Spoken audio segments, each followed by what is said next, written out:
고난주간도 아니고 또 뭐 부활주간 이런 때 아닌데 첫 주 말씀 겟세마네 동산의 기도에서부터 오늘 우리가 같이 말씀을 좀 나누어 보려고 합니다.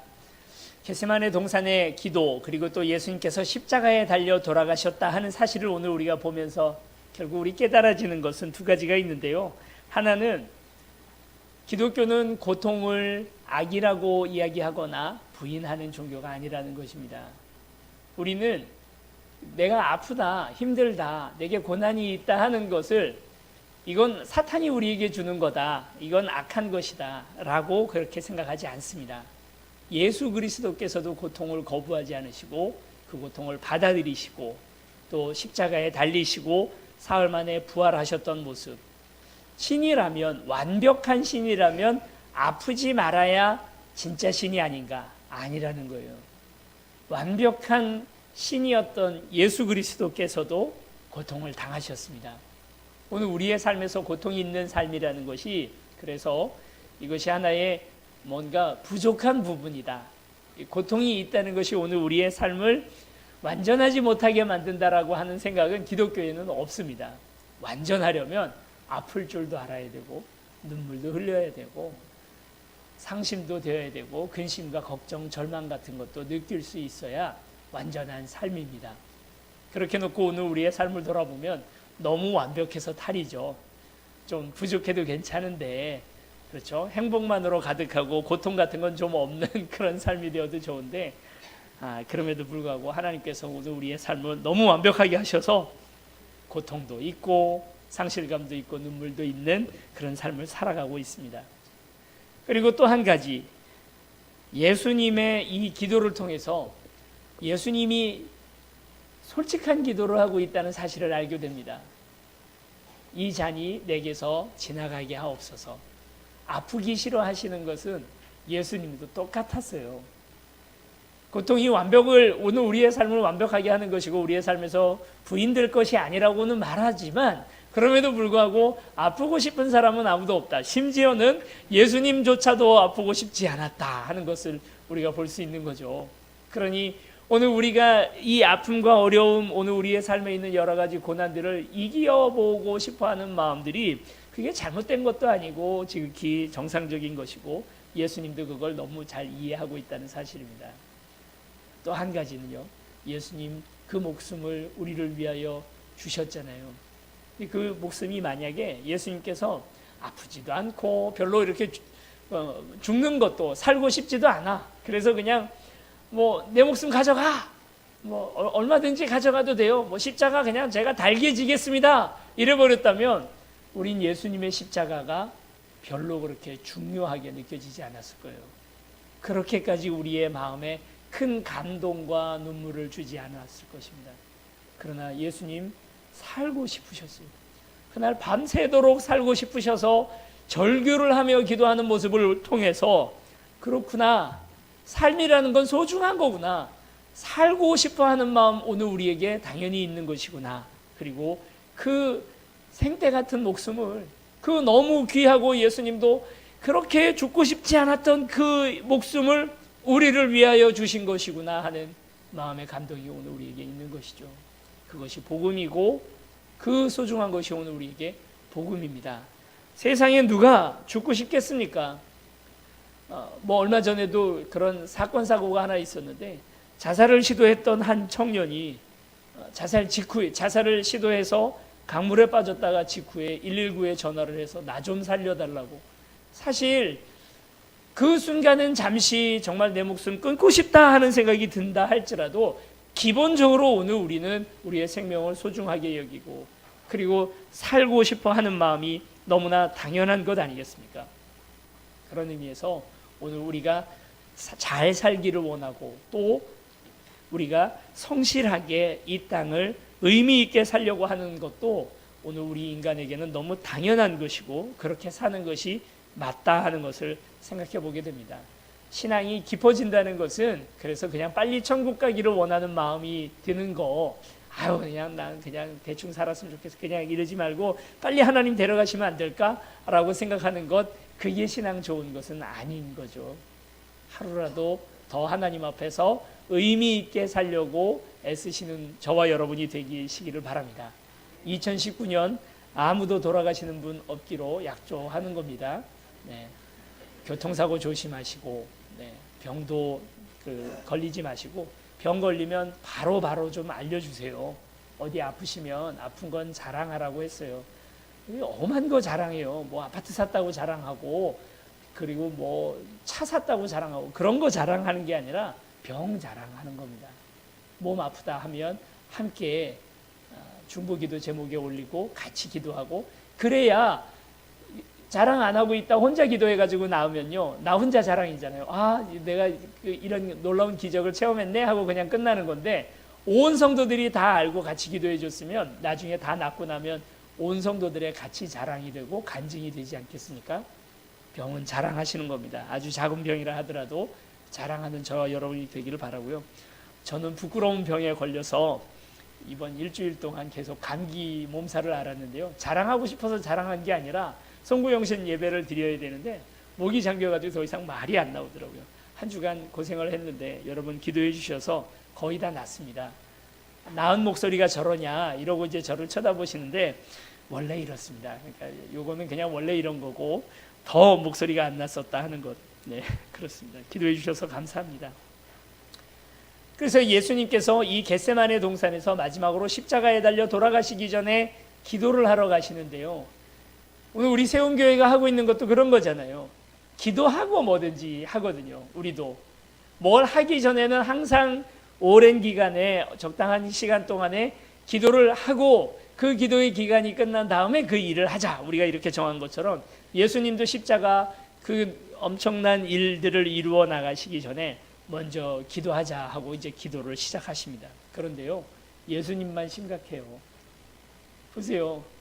12명의 제자들 중에 그래도 수제자라고 하는 3명 데리고 가는데 예수님만 막 진지해가지고 야 기도 좀 해줘라. 지금 이제 큰일 났다. 우리 기도해라. 막 이렇게 얘기를 하고 있는데 나머지 3명의 제자들은요, 그냥 뭐 조느라고 정신이 하나도 없습니다.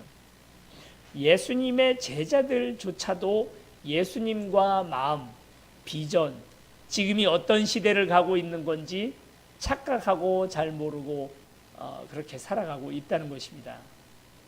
교회 하물며 오늘 우리야 어떻겠습니까? 예수님과 3년을 같은 한솥밥을 먹으면서 같이 다녔던 동고동락했던 제자들조차도 예수님의 그 마음을 딱 이해하지 못했는데 오늘 우리도 그럴 수밖에 없죠. 예수님은 뭐 때문에 슬프실까?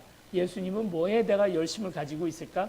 과연 교회가 예수님이 열심을 가지고 있는 것에 우리도 열심을 가지고 있는가? 성도가 예수님이 이루고 싶어하는 그 꿈하고 같은 꿈을 꿈꾸고 있는가? 예수님만 애가 달아요. 오늘 우리 성도들이 그런 모습 속에 있는 건 아닌지 한번 좀 생각을 해보게 됩니다. 37절에 보니까 이렇게 얘기를 합니다. 우리 읽었던 본문 그 앞에 37절에 보니까 돌아오사 제자들이 자는 것을 보시고 베드로에게 말씀하시되 시몬아 자느냐 내가 1시간도 깨어 있을 수 없더냐. 1시간. 그러니까 예수님이 그날 밤새도록 기도했다고 우리는 생각을 하잖아요. 실제로 밤새도록 아마 기도를 하셨겠지만 그러나 제자들에게 다시 돌아와서 제자들이 잠자는 시간은요 한 6시간 7시간 기도하는데 3시간쯤 따라서 기도하다가 4시간째쯤 돼서 아유 너무 졸린다 해가지고 졸았던 게 아니고요. 1시간 딱 1시간 60분도 견디지 못해서 그만 잠이 들었다는 것입니다. 자, 우리 여기서 한 가지 놀라운 걸 깨달아지는 게 있어요. 우리는 본질에 관해서 이렇게 추구하고 하다 보니까 뭐라고 생각을 하냐면 자꾸 예수님이 길게 기도하는 게 중요해. 짧게라도 전곡을 찌르는 기도를 제대로 하면 그러면 그 기도가 진짜 기도지. 참 옳은 말씀이긴 한데 또 한 가지 모르는 부분도 있는 겁니다. 예수님도 1시간의 기도에 대해서 한탄하면서 얘기를 하고 계시는 겁니다.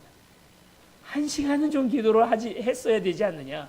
기도의 길이에 대해서 아주 자유하실 것 같은데 5분이라도 제대로 기도해라 이러실 것 같은데 그게 아니고 1시간도 기도를 못했냐 하고 그 얘기를 하고 계시는 거예요. 기도가 1시간 이상 좀 더 길면 길수록 좋다고 예수님도 지금 생각하고 계시는 거예요. 우리가 생각하는 예수님하고 조금 다르죠. 1시간은 기도해야 되지 않느냐는 겁니다. 우리 누군가하고 마음을 나누고 내 속에 있는 이야기를 같이 나눌 때, 뭐 배우자도 그렇고 자녀들도 그렇고 어떻습니까? 하루에 딱 5분 봐요. 그런데 이심전심으로 내 속에 있는 마음을 그 사람이 다 알아챌 수 있을까요? 아니면 내 자녀하고 이야기를 하는데 자녀들하고는 정말 이렇게 같이 있을 수 있는 시간이 별로 없잖아요. 어느 분이 책에서 자녀와 대화를 나누는 시간, 평생의 대화를 나누는 시간에 대해서 계산을 하셨어요. 20세 이상 되는 이제 자녀와 평생의 대화 나누는 시간이 몇 시간이나 될까? 여러분 몇 시간이나 될까요? 앞으로 내 삶, 이제 뭐 천국에 갈 때까지 뭐 30년, 40년 산다고 하면 그 사이에 오늘 우리의 자녀들하고 몇 시간을 이야기 나눌 수 있을까요? 여러분 놀라지 마십시오. 10시간이 안 됩니다.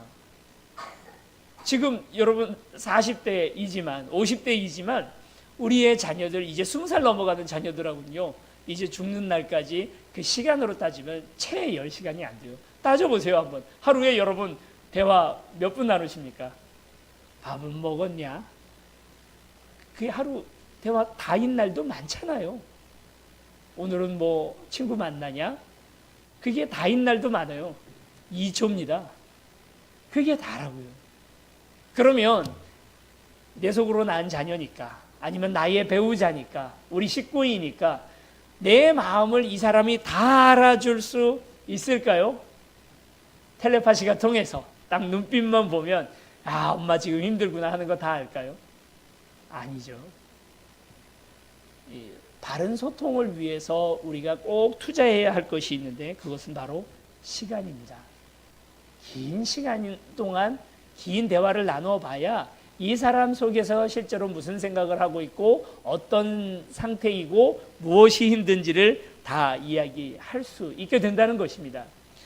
아빌라의 테레사라고 하는 아주 기도를 열심히 하는 수녀님이 한 분 계셨답니다. 근데 그분에게 와서 어떤 한 다른 수도사가 물어봤다는 겁니다.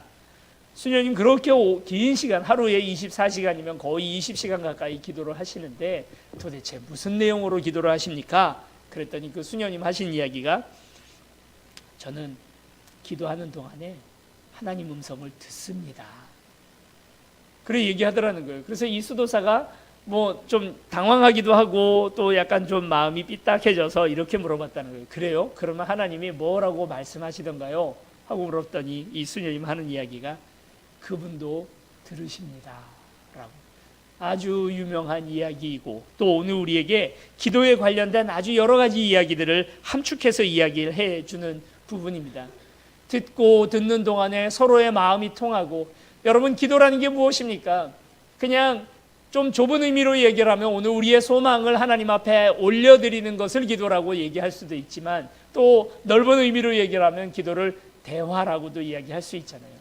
우리 옆에 있는 사람하고도 서로 대화를 할 때 긴 시간이 필요해서 자기의 마음을 속에 있는 이야기들을 다 같이 이야기하는 것처럼, 또 사실 긴 시간이 또 그 시간을 통해서 우리가 그분의 이야기를 듣고 알게 되는 것이죠. 새벽에 기도하잖아요. 우리 새벽 기도회가 있는데, 우리 이 주일 예배는 주일 예배, 하나님 앞에 드려지는 예배라면 새벽은 새벽 예배가 아니라 새벽 기도회죠. 그래서 기도회로 하나님 앞에 드리는 거라서 5시 반에 저희가 예배를 시작을 합니다. 새벽 5시 반에 시작을 하면 5시 50분이면, 어떤 날은 45분에도 끝납니다. 50분이면 설교를 끝냅니다. 전에 3장씩 읽었어요. 성경을 3장을 읽었더니 6시 15분에 끝나더라고요. 그래서 이건 도저히 안 되겠다 해가지고 이제 1장씩만 읽었습니다. 또 어느 권사님이 1장씩만 읽으시면 안 돼요. 그래서 네, 그러면 제가 그렇게 했습니다. 그 권사님 핑계대고 1장 읽으니까 너무 편하고 좋더라고요. 그러니까 이제 5시 50분이면 끝나요. 끝내는 이유가 있습니다. 왜요? 집에 가시라고가 아니라 기도를 해야 되는 시간이 새벽 예배 시간이, 새벽 기도회 시간이니까.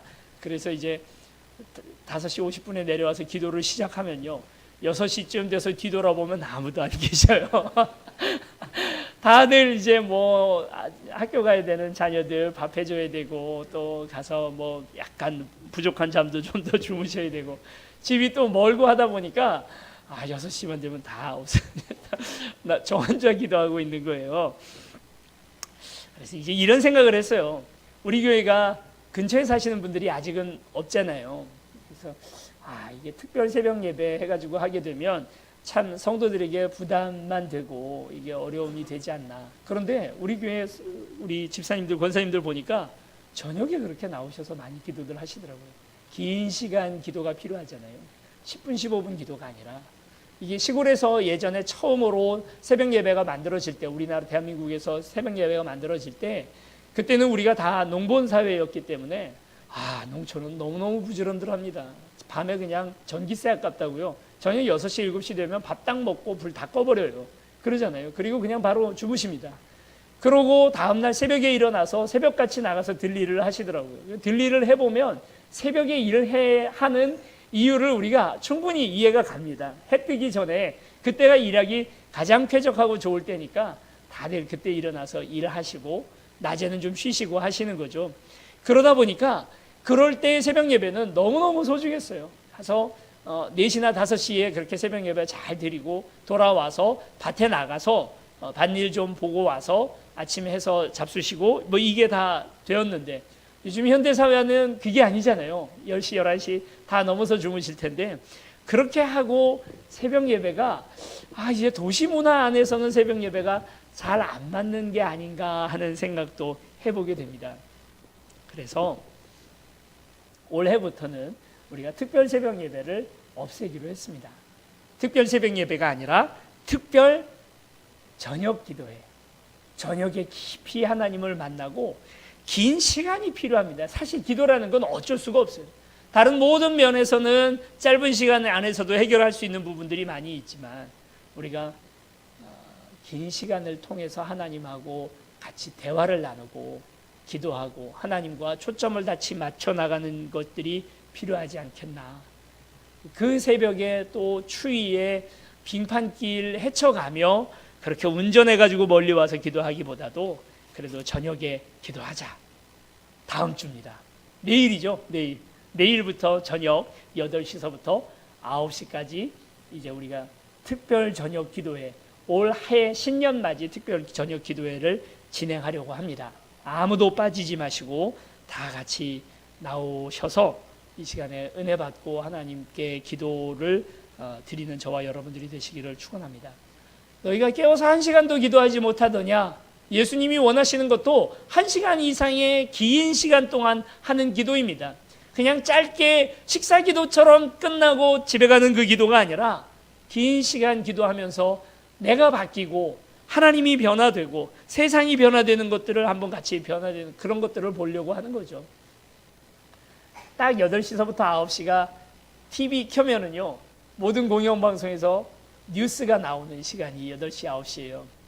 오늘 우리가 뉴스라는 게 뭡니까? 세상이 변화되는 소식에 대해서 이야기하는 것이 뉴스잖아요. 하나님 앞에 나와서 이 저녁 기도의 시간에 무릎을 꿇는 동안에는 내 삶의 뉴스가 탄생하는 시간이 될 줄로 믿습니다. 새로운 소식들이 오늘 여러분들을 기다리고 계시는 줄로 믿습니다. 3사람만 데리고 갑니다. 12명의 제자들을 다 데리고 올라가셨던 게 아니라 딱 3명만 데리고 올라가셔서 같이 기도하셨습니다. 물론 그 3명도 졸고 있었으니까 더 할 말도 없습니다만 모든 사람들이 다 기도의 용사로 그 모든 제자들이 다 기도하는 사람들로 세워지는 것은 아닌 것 같습니다. 여러분, 나는 기도하는 사람입니까? 그렇지 않습니까? 오늘 우리 안에 믿음이 있다 할지라도 기도하지 않고 기도의 부족함들 오늘 우리 가운데 있을 때는 진짜 제자가 되지 못하는 거예요. 예수님이 가장 아끼고 사랑했던 제자들은 그래도 그나마 기도하는 제자들이었습니다. 그 제자들도 조금 시원치 않긴 했습니다만 오늘 우리도 주님 앞에 이 3사람 안에 끼기 위해서 기도하는 사람이 되기 위해서 애쓰시는 저와 여러분들이 됐으면 좋겠습니다. 42절 말씀, 오늘 우리 본문으로 읽었던 말씀인데 우리 앞부분만 그냥 같이 읽겠습니다. 오늘 설교 제목이기도 한데요. 시작. 일어나라 함께 가자. 일어나라 함께 가자. 저는 어느 날 이 말씀을 같이 묵상하고 또 기도하다가 2019년, 2020년, 2021년에 우리 세움교회가 나아가야 할 방향이 바로 일어나라, 함께 가자, 이 말씀이겠다 하고 이 말씀을 받았습니다. 지난번에 기도원에 가서 같이 기도할 때 이 말씀으로 하나님 앞에 계획을 갖고 기도하였습니다. 2019년은 일어나라의 해입니다. 2020년은 함께, 2021년은 가자. 2019년은 영적 각성과 부흥의 원년이 되는, 그래서 일어나라 하는 이 말씀을 붙들고 살게 되고요.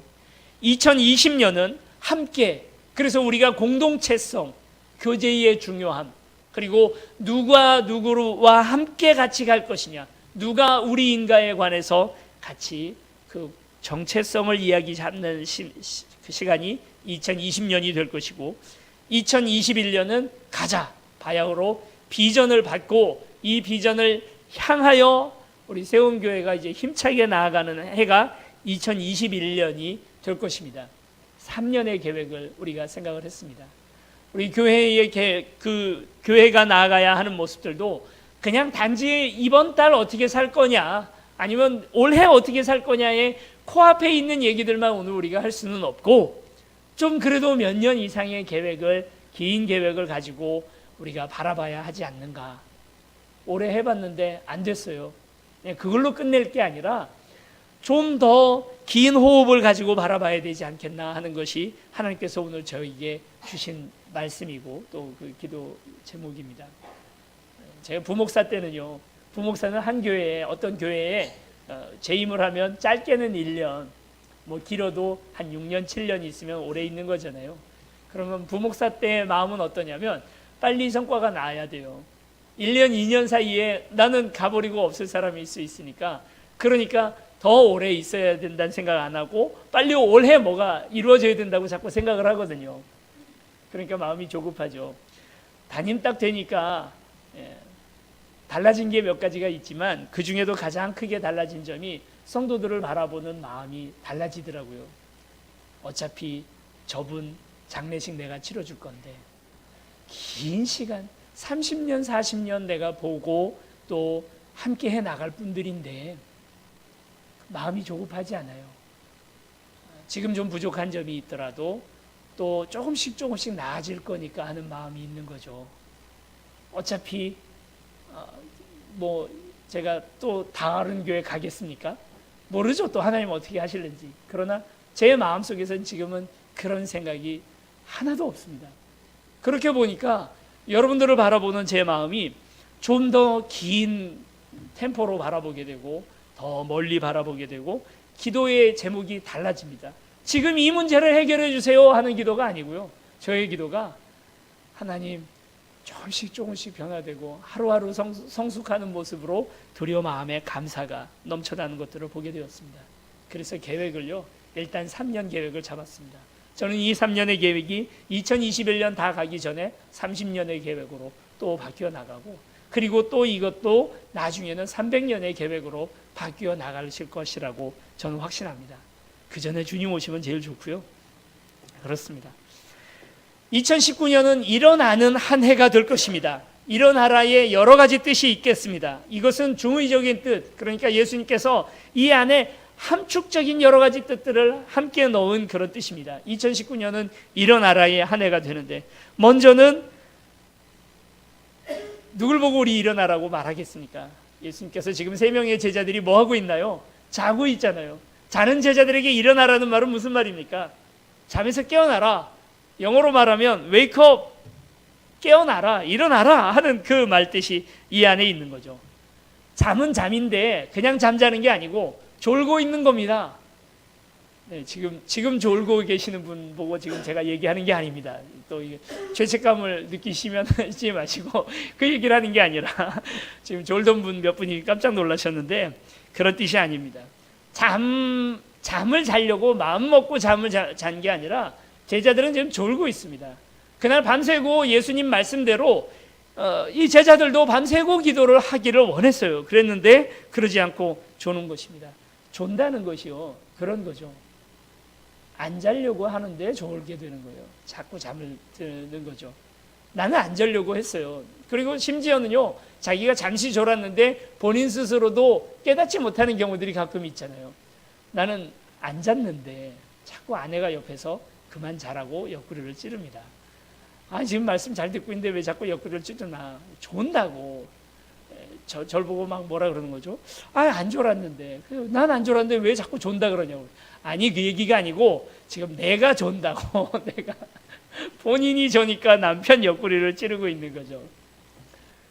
안 졸려고 하는데 좁니다. 그리고 내가 조는 줄도 모르고 좁니다. 오늘 우리가 영적으로 잠이 들어 있다는 것은 내 스스로가 내가 잠들었는지 모르고 잠이 드는 것입니다. 안 자려고 하는데요. 여러분, 오늘 우리가 교회를 다 나오고 있습니다. 새벽 예배도 나오고 있습니다. 구역 예배도 드립니다. 그리고 수요 예배도 다 나옵니다. 그런데 내 영혼은 잠자고 있는 줄 모르고 있는 사람들이 허다히 많다는 것입니다. 그걸 예수님께서 일어나라고 말하고 있는 것입니다. 12명의 제자들 중에 3명으로 뽑혀 있던 바로 이 특별한 제자들조차도 그들 스스로가 영적으로 잠이 들어 있다는 사실을 알지 못하고 있는 거죠. 여러분, 우리가 자꾸 신앙생활을 하다가 빠지게 되는 큰 오류 중에 하나가 뭐냐면요, 남 바라보는 눈은 아주 수준이 있어져요. 그래서 저 사람의 심리 상태가 어떤지, 영적인 상태가 어떤지 다 보고 압니다. 그런데요, 점점 어두워지는 눈이 바로 뭐냐면 나 자신에 대한 눈이 감기기 시작하는 거예요. 내가 그러고 있다는 사실을 깨닫지 못하는 것입니다. 내가 비판하는 그 비판에 제일 큰 상대가 사실은 내가 지금 그 문제의 제일 큰 상대인데 그걸 모르고 남만 그 열심히 그 잣대로 이야기를 하는 거죠. 눈에 티가 있는 사람의 그 티를 내 눈에 있는 들보를 빼지 않으면 빼줄 수가 없는 것입니다. 영적으로 잠이 들었는지 어떤지 남에 대해서는 졸고 있다는 것이 분명히 보이죠. 저 사람 조네 하고 이야기를 합니다.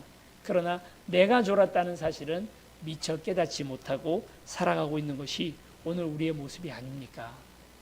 자꾸 그런 신앙생활을 계속 반복하다 보면 남에 대한 미움, 비난 이런 것들은 늘어나지만 그러나 자신에 대한 반성, 하나님 앞에 겸비함 이런 부분들, 자신 안에서 이루어지는 성장이라는 것은 더디어질 수밖에 없는 것입니다. 그래서 잠에서 깨라. 내년 한 해는 오늘 내년이 아니죠. 죄송합니다. 올해 안에 오늘 우리 세원교회는 이 영적인 잠에서 깨어나서 이제 활동하고 아침의 시대가 왔다는 것을 오늘 우리가 선포하는 저와 여러분들이 되시기를 축원합니다. 그만 주무시고, 아니 지금 주무시는 분들 말고 그만 영적인 잠에서 깨어나셔서 이제 하나님의 역사를 바라보는 저와 여러분들이 되었으면 좋겠습니다. 그리고 이제 두 번째는 앉아서 구태의연하게 머물지 말라 하는 그 의미가 이 안에 있습니다. 제가 어렸을 때 살던 곳 이야기는 이제 그만해도 될 것 같은데 얼마 전에 뉴스에 한번 크게 주목이 되었습니다. 제 고향이. 왜 그러냐면 강원도 산불이 났잖아요. 강원도 야산에서부터 시작된 불이 지금 뭐 양양 어느 지역 전체를 이제 뭐 불태웠다 했던 바로 거기가 저희 동네고요. 저희 지금 그래서 집 뒷산이 그냥 다 타버렸다고 그래 얘기를 하더라고요. 그 양양 시골 아주 시골이다 보니까 양양이 춥다, 이제 강원도 춥다 하고 알고 있는 분들이 많은데 평균 기온을 이렇게 내 가지고 보면 서울보다도 한 2, 3도 정도 높습니다. 그런 곳이 이제 강원도이지만 거기가 춥다고 느껴지는 이유는 무엇이냐면 바람이 많이 불어요. 얼마 전에 제가 그 얘기를 한번 한 적이 있어요. 강원도에서 얼마나 바람이 불었는지 어렸을 때 그 바람에 날아가서 논에 한번 처박힌 적이 있었습니다. 했더니 권사님, 어느 한 분 권사님이 안 믿으시더라고요. 그런데 강원도에 3월, 4월 달 돼서 한번 내려가 보시면 그게 무슨 말인지 알게 됩니다. 지붕이 날아가는 정도로 바람이 불고요. 미루나무 정도는 그냥 쉽게 뽑혀버립니다. 그렇게 심하게 바람이 불어요. 그 바람 때문에 추운 거죠. 춥게 느껴지는 거죠. 정말 학교에 이렇게 갈 때면 산을 한 2개 정도 넘어야 이제 저희 학교 1km 정도 걸어가야 되거든요. 초등학교 1학년 아이에게 그 추운 겨울날 뭐 그때 뭐 이렇게 뭐 오리털 파카 이런 거나 있었습니까? 가방 하나 메고 도시락 그리고 실내 가방 들고 이렇게 학교 가다 보면 너무 추워가지고 정말 눈물이 나는 그런 날이 되게 많았었어요. 그렇게 가다 보면 꼭 또 학교 가는 길이 바람골이 있잖아요. 바람 엄청 많이 부는, 평소에도 바람이 많이 부는 그런 곳이 있거든요.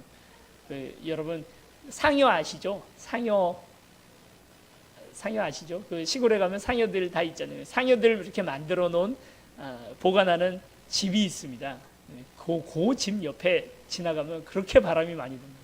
그러면 이제 더 이상 견디지 못해서 막 우는 아이들도 생기는데, 그 옆에 바로 뭐가 있냐면 마사토 채취하는 그 길 바로 옆에 이렇게 움푹 들어가 있는 곳이 있어요. 거기서 이제 어른들이 늘 마사토를 채취하기 때문에 움푹 들어가 있습니다. 거기가 바람이 자요. 그 안에 들어가 있으면 햇빛도 잘 들어오고 하니까 따뜻합니다. 아이들이 항상 거기쯤 오면 그 안에 들어가서 잠깐 몸 녹이고 또 학교 가는 거예요. 그런 자리가 하나 있는데, 저희 어머니가 늘 1학년, 2학년 때 학교를 갈 때면 절대 거기 가서 혹시 힘들면 서 있더라도 앉아 있지는 말라고 그렇게 신신당부를 하십니다. 왜냐하면요, 거기서 잠깐 앉았다가 졸면 돌아가시는 분들이, 동사해서 돌아가시는 분들이 가끔 있다고 하시더라고요.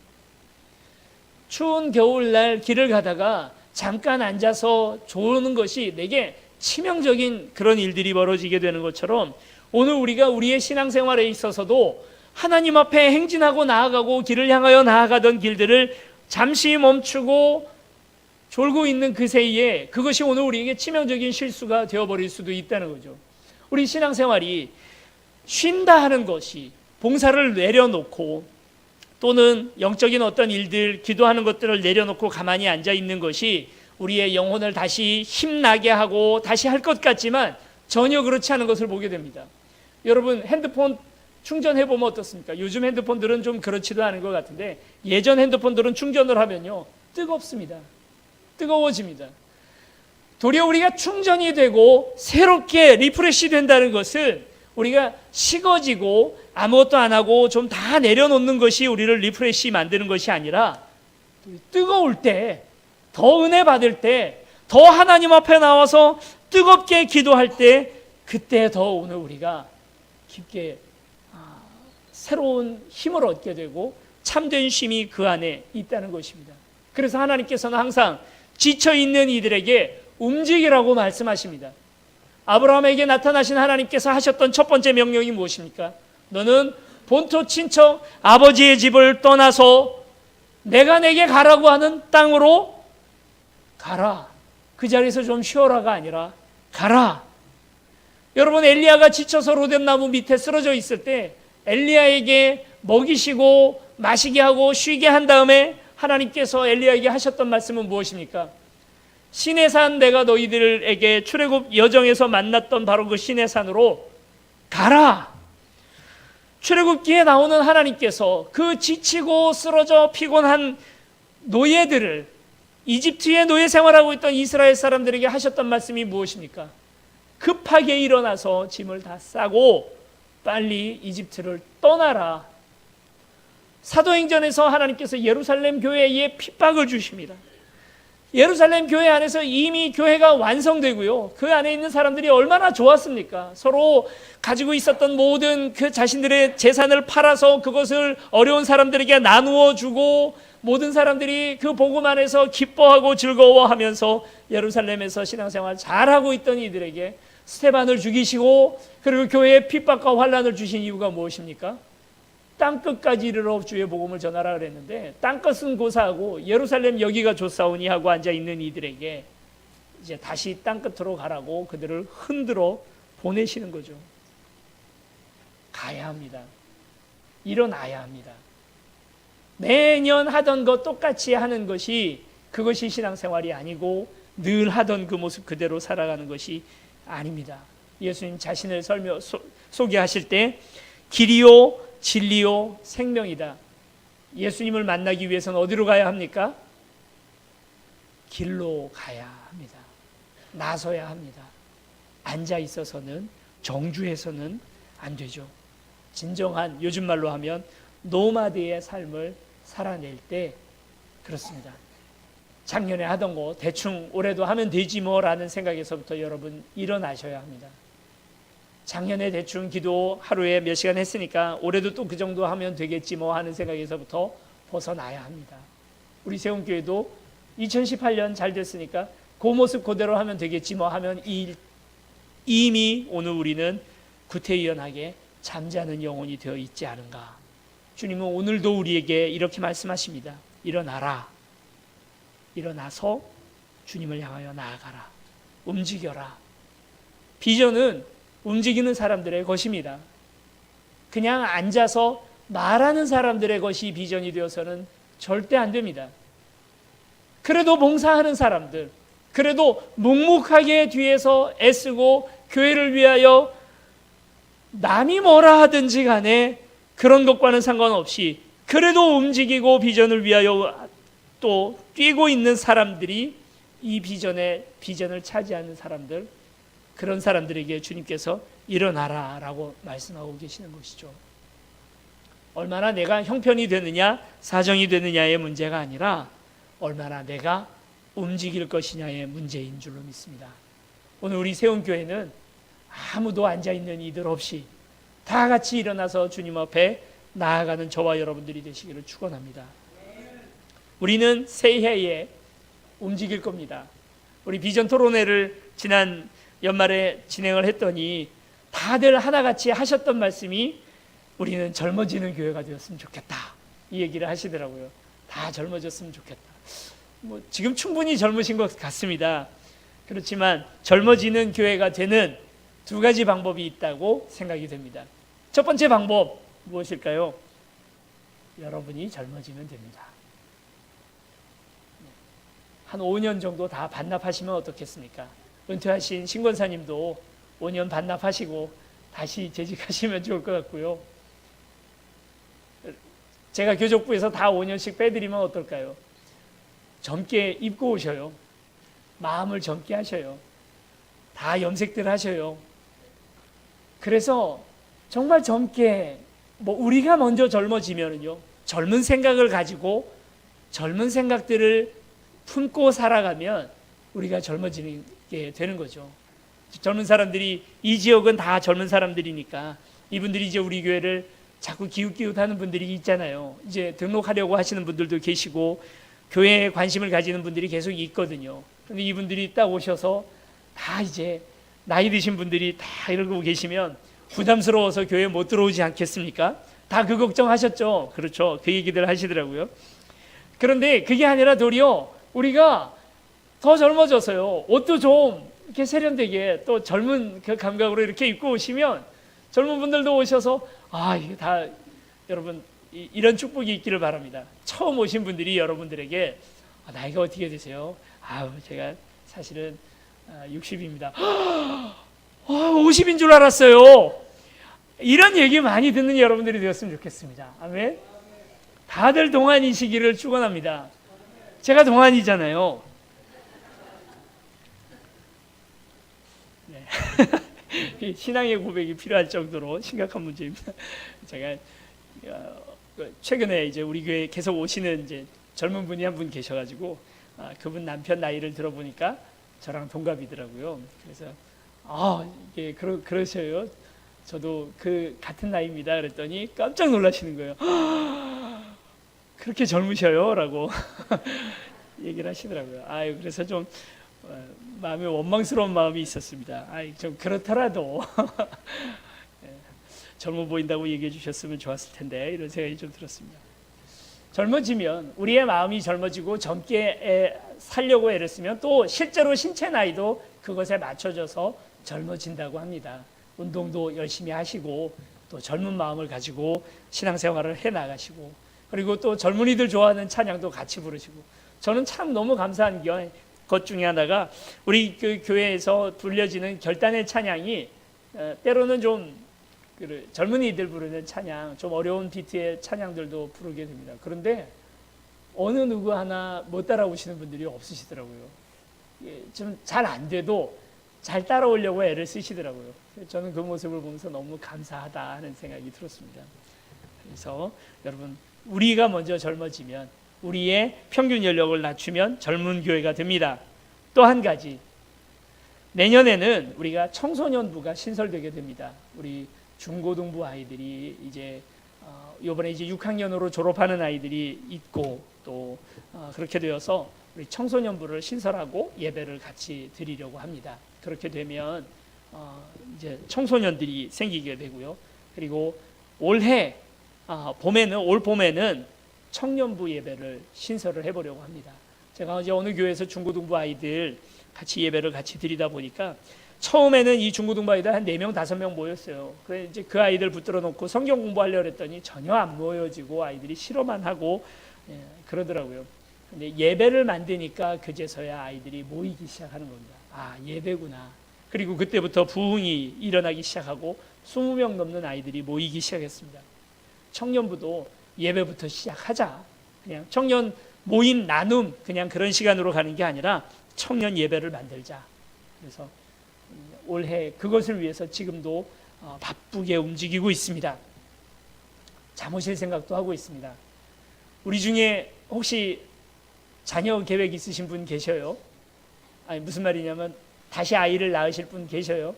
아마 사무실 뭐하러 만드나, 사무실 같은 거 있으면 뭐 있어봐야 무슨 소용인가라고 생각하실 수도 있으실 겁니다. 그런데 그게 아니죠. 사무실을 만드는 이유는 우리 중에 누구 쓸 사람이 있어서가 아니고요. 누구라도 와서 우리 교회 처음에 아이 데리고 왔는데 너무 교회는 좋지만 뭐 사무실이라든지 이런 것들이 준비되지 못해서 오지 못하는 부분들, 여러분 장애인에 대한 우리 배려나 이런 부분들도 우리에겐 있어야 하잖아요. 지난번에 우리 장애인 한 분이 우리 교회를 오랫동안 다녔던 것들 아마 다 기억하실 겁니다. 그리고 또 우리 정재호 성도님이 등록을 하셨는데 또 장애 우셔요.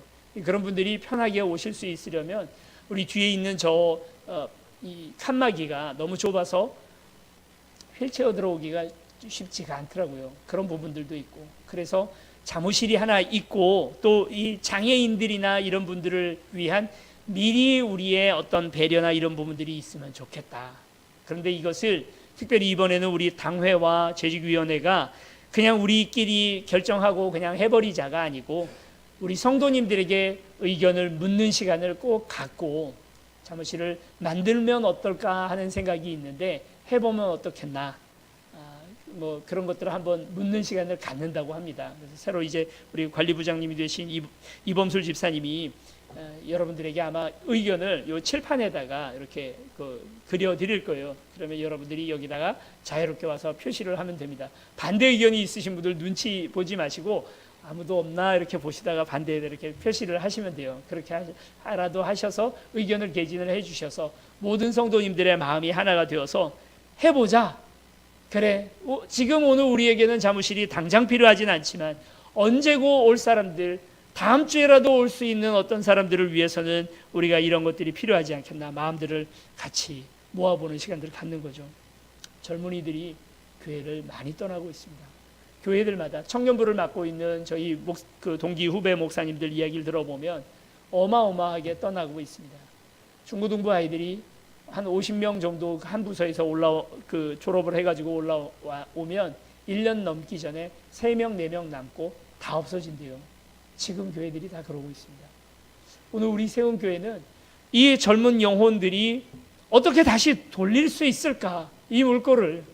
이 젊은이들에게도 결국 예수 그리스도만이 희망이고 주님만이 오늘 우리에게 이 젊은이들의 삶에서 의미 있는 모습이라는 거 우리 너무나 잘 알고 있는데, 직장에서도 희망이 없다 말하고 학교에서도 희망이 없다 말하지만 교회만은 그래도 희망이 있다라고 그 희망을 얘기할 수 있는 곳 교회밖에 없는데, 이렇게 많이 우리의 자녀들이 교회를 떠나고 있는 이때가 너무나 악하고 어려운 때가 아니겠습니까?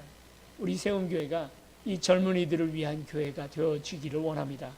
그리고 이 젊은이들이 편하게 신앙생활할 수 있는 그런 교회가 되기를 원합니다. 여러 가지 기도의 제목을 가지고 우리가 교회를 이끌어 나갑니다만, 이제 우리 세움교회가 나아가는 길들을 여러분 일어납니다. 우리는 그저 자리에 앉아 있지 않기를 원합니다. 그냥 구태의연한 자리에 앉아서 교회가 그냥 가는 대로 내 마음 그냥 내 뜻대로 가는 대로 가는 우리가 아니라, 그 자리에 앉아 있는 우리가 아니라 졸고 있는 이들이 아니라, 잠자고 있는 교회가 아니라 일어나서 하나님께로 가는 교회, 그리고 함께 가는 교회, 그리고 주께서 가라 하시는 그 비전을 쫓아 나아갈 수 있는 그런 교회, 바로 오늘 우리 교회가 되기를 축원합니다. 교회여 일어나라고 하는 찬양, 여러분 이 찬양도 젊은 분들이 많이 부르는 찬양이긴 합니다. 그렇지만 오늘 우리도 부를 수 있습니다. 오늘 우리도 주님 안에서 젊어지고, 오늘 우리가 주님 앞에 이 교회가 일어나기를 위하여 함께 부르는 그런 찬양이 되었으면 좋겠습니다. 이 한 달 내내 우리 같이 이 찬양을 같이 부르면서 나가려고 하는데, 주님께서 이 찬양을 오늘 우리에게 알려주시고 또 가르쳐주시는 그런 시간들이 되었으면 좋겠습니다. 같이 이 찬양, 교회여 일어나라, 함께 찬양하시겠습니다. 교회여 일어나라, 주께서 오시니 두려움과 실패 내려놓고, 교회여 일어나라, 교회여 일어나라, 주께서 오시니 일부르신 삶의 자리에서 교회여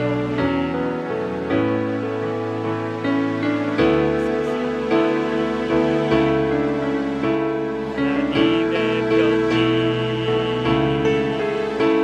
주의 교회 통해 세상이 주를 보리라. 일어나라, 아버지 사랑으로, 아버지 능력으로 서로 하나 되어 그 빛을 비추라. 노래하라 아버지의 사랑을, 아버지의 크심을 이 삶의 노래로 주님을 나타내라.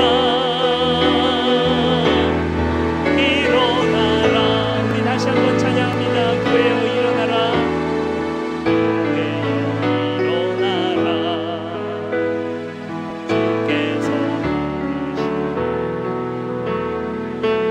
두려움과 실패 내려놓고, 교회여 일어나라, 교회여 일어나라, 주께서 오시니 일부르신 삶의 자리에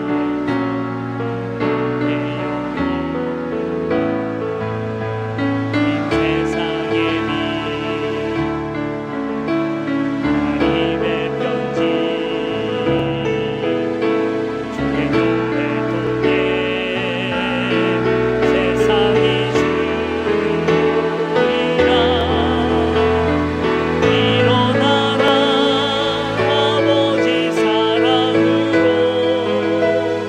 아버지 능력으로 서로 하나 되어 그 빛을 비추라. 노래하라 아버지의 사랑을, 아버지의 크심을 이 삶의 노래로 주님을 나타내라. 일어나라. 이 시간 우리 함께 기도할 때 졸고 있던 오늘 우리의 영혼이라면 아버지 하나님 일어나게 하여 주시옵소서. 앉아 주님, 오늘 우리가 구태의연한 자리에서 안주하고 있던 영혼이면 일어나게 하여 주시옵소서. 우리 함께 통성으로 기도하시겠습니다. 사랑과는 많으신 아버지 하나님, 올 한 해 우리가 각성하고 일어나기를 원합니다. 일어나라, 빛을 발하라 말씀하셨사오니 하나님 그 말씀 그대로 오늘 우리가 빛을 발하며 나아가는 오늘 우리 되기를 원합니다. 하나님께로 오늘 우리가 주님 졸고 있다 할지라도, 각성하지 못하고 있다 할지라도 아버지 이제 주님 앞에 나아가기를 원하오니 하나님 오늘 우리를 붙들어 주시고 아버지께서 기뻐하시는 그 모습 그대로 변화되어질 수 있도록 주여 우리를 도와주시옵시고, 이 참된 변화가 오늘 우리의 삶에, 오늘 우리에게 영혼 가운데 있을 수 있도록 주여 도와주시옵소서. 하나님, 오늘 우리의 미련함을 주께서 긍휼히 여겨주시기를 원합니다. 때로 오늘 그 부족함으로 말미암아 주께서 기뻐하지 않은 모습으로 나아갈지라도 주님, 오늘 우리를 다시 일으켜 세워주시옵시고 잠자던 영혼들이 다시 주님 앞에 설 수 있도록 아버지 긍휼히 여겨주시고 함께하여 주시옵소서. 우리 다시 한번 기도합니다. 2019년 우리 세움교회가 일어나게 하여 주시옵소서. 이 비전 붙들고 나아가는 우리들에게 도와주시옵시고 일어나고 함께 가고 또 가자 하신 말씀에 응답하고 나아가는 이 3년 되게 하여 주시옵소서. 우리 다시 한번 기도하시겠습니다. 사랑하는 많으신 아버지 하나님, 우리에게 이 귀한 비전을 주심을 감사를 드립니다. 이 비전의 말씀 그대로 오늘 우리가 이 땅 살아가기를 원합니다. 하나님, 오늘 우리를 은혜 여겨주셔서 이제 주께서 주신 비전에 합당히 나아가는 하나님, 오늘 우리가 될 수 있도록 주여 도와주시옵시고 세움교회를 통하여 하나님 많은 교회들이 도전받는 교회들에게 도와주시고 아버지 하나님, 나라 우리 가운데 임하게 하나님 도와주시옵소서. 우리를 긍휼히 여겨주시옵소서. 우리와 함께 하시는 아버지 하나님, 주님의 놀라운 은혜를 주님으로 우리가 바라보며 나아가는 하나님 도와주시옵소서. 아버지여 도와주시옵소서. 우리 마지막으로 기도할 때 우리 세움교회가 젊어지는 한 해 되게 도와주시옵소서. 내가 먼저 젊어지게 하여 주시옵시고 나이는 숫자일 뿐임을 분명히 고백하는 우리들에게 도와주시옵소서. 하나님, 또 우리의 다음 세대들, 우리의 자녀들이 든든히 세워지는 귀한 우리 세움교회 되게 도와주시옵소서. 함께 통성으로 기도하시겠습니다. 그렇습니다. 주님, 하나님이 이 땅에 수많은 젊은이들이 주님 앞에 나아가지 못하고 하나님 주께서 기뻐하지 못하시는 하나님, 주님 세상의 사상에 주님 그렇게 얽어내어져 있는 모습들을 우리가 봅니다. 아버지여 긍휼히 여기사 이 땅의 젊은이들을 세워주시고 살려주시고 오직 희망이 주님 안에 있음을 주님 다시 말하는 귀한 교회 되게 도와주시옵소서. 오늘 우리를 긍휼히 여기시옵소서. 기도하게 하여 주시옵소서. 시간 주님 깨어서 주님 기도하는 우리 될 수 있도록 아버지여 도우시옵소서. 사랑과 많으신 아버지 하나님, 오늘 우리가 그리하려 했던 것은 아니었으나 주께서는 지금 애달픈 마음으로 기도하고 계실 때에 우리는 졸았습니다. 우리는 잠들었습니다. 오늘 우리는 앉았습니다. 아버지 하나님, 오늘 우리가 이 자리에 안주하고 누워버렸습니다. 주여 우리를 깨워주시고 일어나라 함께 가자 말씀하시니 하나님 너무나 감사를 드립니다. 아버지, 이제 오늘 우리의 영혼이 깨어서 주님 앞에 영광 돌릴 수 있도록 하나님 우리와 함께하여 주시고 주님, 특별히 우리 세움교회의 이 3년의 비전을 우리가 이루어 나가는데 부족함 없는 우리 될 수 있도록 도와주셔서 2021년을 마무리할 때에는 주께서 이 비전을 어떻게 이루어 오셨는지 분명히 고백하는 우리에게 도와주시옵소서. 나 스스로 잠자고 있다는 사실을 먼저 깨닫게 하시고 일어나게 하여 주셔서 이제 2019년 전체가 영적 각성의 한 해가 될 수 있도록 아버지여 도와주시옵소서. 감사드리며 예수 그리스도 이름으로 기도드립니다. 아멘.